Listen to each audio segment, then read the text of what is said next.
নমস্কার বন্ধুরা, বর্ণাজি আমি কিচেনের আরও একটি নতুন পর্বে আপনাদের সবাইকে ওয়েলকাম।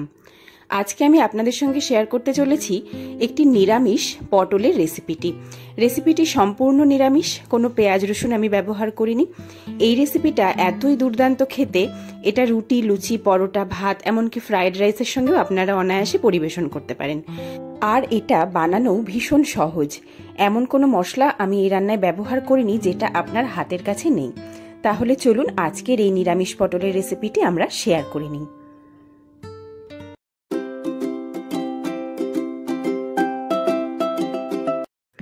আমি প্রথমে 700 গ্রাম পটল খুব ভালো করে ধুয়ে নিয়েছি, তারপর এইভাবে ছাড়িয়ে নিয়েছি। দেখতেই পাচ্ছেন একটু করে খোসা রেখেছি আর একটু করে ছাড়িয়ে নিয়েছি, সম্পূর্ণ খোসা বাদ দিইনি। আর দুদিকে মুখ চিড়ে নিয়েছি, সাইডগুলো একটু এইভাবে আড়াআড়ি করে চিড়ে নিয়েছি। এতে পটলের ভেতরে লবণ আর স্বাদ খুব ভালোভাবে ঢুকে যায়। এখন এই পটলগুলোকে দিয়ে দেব স্বাদ অনুযায়ী লবণ আর একটু হলুদ। নুন হলুদ দিয়ে খুব ভালো করে পটলগুলোকে ম্যারিনেট করে নিতে হবে। পটলগুলো ম্যারিনেট করে নিয়ে সাইডে রেখে দিয়ে একটা মশলা আমি রেডি করে নেব। একটা মিক্সিং কন্টেনার নিয়ে নিলাম, তাতে দিয়ে দিলাম একটা মিডিয়াম সাইজের টমেটোটা আমি আগে থেকেই কুচি করে রেখেছিলাম, আর 10টা লাল রঙের লঙ্কাগুলো কাঁচা লঙ্কা কিন্তু পেকে গেছে। আর দিয়ে দিলাম 2 চামচ চারমগজ, 1 চামচ পোস্তদানা, আর 10-12টা কাজু বাদাম, আর 1 ইঞ্চি পরিমাণ আদা। সামান্য একটু জল দিয়ে এটার একটা মিহি পেস্ট তৈরি করে নেব। মিহি পেস্ট তৈরি করে নেওয়া হয়ে গেছে। এখন গ্যাস অন করে দিয়ে কড়া বসিয়ে দিয়েছি। কড়াতে দিয়ে দিলাম 3 টেবিল চামচ পরিমাণ সর্ষের তেল। তেলটা খুব ভালো করে গরম করে নিয়ে ম্যারিনেট করে রাখা পটলগুলো তেলের মধ্যে দিয়ে দেব। সবগুলো পটল আমি তেলের মধ্যে দিয়ে দিলাম। এখন গ্যাসের ফ্লেম হাই রেখে পটলগুলোকে ক্রমাগত নাড়াচাড়া করে ভেজে নিতে হবে। আমি প্রথমে এক পিঠ পটল ভেজে নেওয়ার পর অন্য সাইডটা উল্টে দেব। অন্যদিকে একটা মশলার পেস্ট রেডি করে নিই।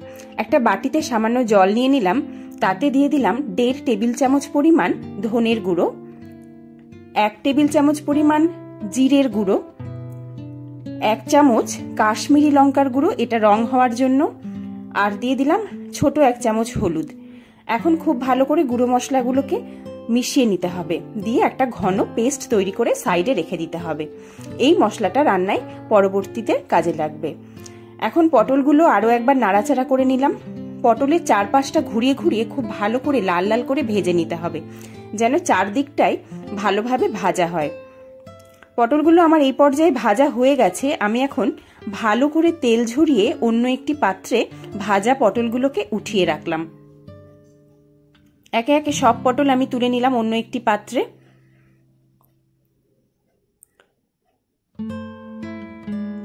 আপনারা যদি চান যে পটলে হলুদ না মাখাতে শুধু লবণ দিয়েও পটলগুলি ভেজে নিতে পারেন।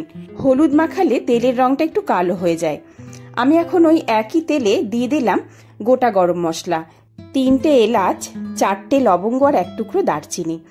এখন বেটে রাখা মশলাটা আমি তেলের মধ্যে দিয়ে দিলাম। টমেটো, কাজু বাদাম, পোস্ত, চারমগজ, লঙ্কা, আদা, যে মশলাটা বেটে রেখেছিলাম সবকিছু দিয়ে সেই মশলার পেস্টটা তেলের মধ্যে দিয়ে ভালো করে কষিয়ে নিলাম মিনিট 5, যতক্ষণ পর্যন্ত কাঁচা গন্ধ চলে যায়। তারপর যে মশলার মিশ্রণটা আমি রেডি করে রেখেছিলাম, জিরের গুঁড়ো, ধনের গুঁড়ো, কাশ্মীরি লঙ্কার গুঁড়ো আর হলুদ দিয়ে, সেই মশলার মিশ্রণটা এখন তেলের মধ্যে দিয়ে দিলাম। এখন গ্যাসের ফ্লেম হাই রেখে ক্রমাগত নাড়াচাড়া করে ভেজে নিতে হবে 5 মিনিট। 5 মিনিট গ্যাসের ফ্লেম হাই রেখে এরকম ভাবে খানিকটা মশলা শুকিয়ে এলে তারপর দিয়ে দেবো স্বাদ অনুযায়ী লবণ। যেহেতু পটলে আমি আগে দিয়েছি তাই এই পর্যায়ে লবণের পরিমাণটা বুঝে দিতে হবে। আর স্বাদের ব্যালেন্সের জন্য একটু চিনি। এই রান্নাটাই কিন্তু চিনিটা অবশ্যই দিতে হবে, কারণ এটা সম্পূর্ণ নিরামিষ রান্না। আর একটা বড় সাইজের টমেটো আছে, সেক্ষেত্রে রান্নাটা একটু টকটক হবে, তাই স্বাদের ব্যালেন্সের জন্য অবশ্যই চিনিটা ব্যবহার করে নিতে হবে। এখন গ্যাসের ফ্লেম হাই করে যতক্ষণ না পর্যন্ত তেল ছেড়ে যায় ততক্ষণ পর্যন্ত মশলাটা খুব ভালো করে কষিয়ে নেব। দেখতেই পাচ্ছেন আমার কষানো মশলাটা একদম শুকনো হয়ে গেছে আর তেল এর থেকে রিলিজ হওয়া শুরু হয়ে গেছে।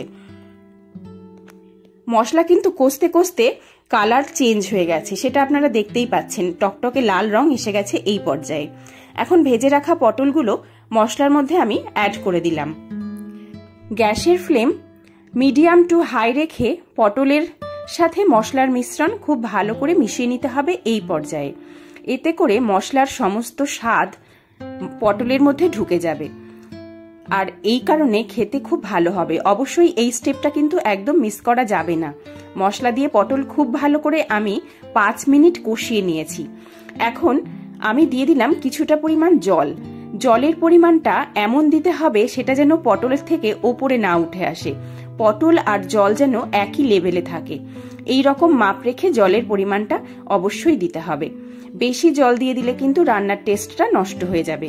এখন সমস্ত কিছু খুব ভালো করে মিশিয়ে নিয়ে গ্যাসের ফ্লেম কমিয়ে রেখে ঢাকা দিয়ে 5 মিনিট রান্না করে নিলাম।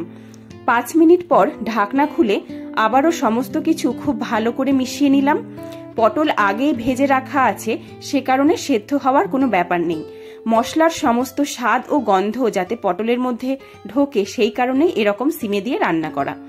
এখন ভেজে রাখা জিরে, ধনে আর কাসুরি মেথি গুঁড়ো করে নিয়ে একটা মশলা তৈরি করেছিলাম, সেটা দিয়ে দিলাম 1 চামচ, আর গরম মশলা দিয়ে দিলাম 1/2 চা চামচ, গাওয়া ঘি দিয়ে দিলাম 1 চামচ। সমস্ত উপকরণ আবারও খুব ভালো মতো মিশিয়ে নিতে হবে। এই মশলাগুলো দেওয়ার ফলে এই নিরামিষ রান্নাটাই কিন্তু স্বাদ হবে অসাধারণ। আপনারা একবার রেসিপিটা ট্রাই করে দেখবেন যে এর স্বাদ কতটা দুর্দান্ত হয়। একবার করলেই কিন্তু বারবার করতে ইচ্ছে করবে। আর এই রান্নাটা করায় কোনো ঝামেলা নেই, আপনারা দেখতেই পারলেন যে একদম নির্ঝঞ্ঝাট একটি রান্না। এখন গ্যাসের ফ্লেম অফ করে দিয়ে স্ট্যান্ডিং টাইমে 5 মিনিট রেখে দিয়েছিলাম। 5 মিনিট পর রান্নাটি আমি পরিবেশন করে দেখিয়ে দিলাম।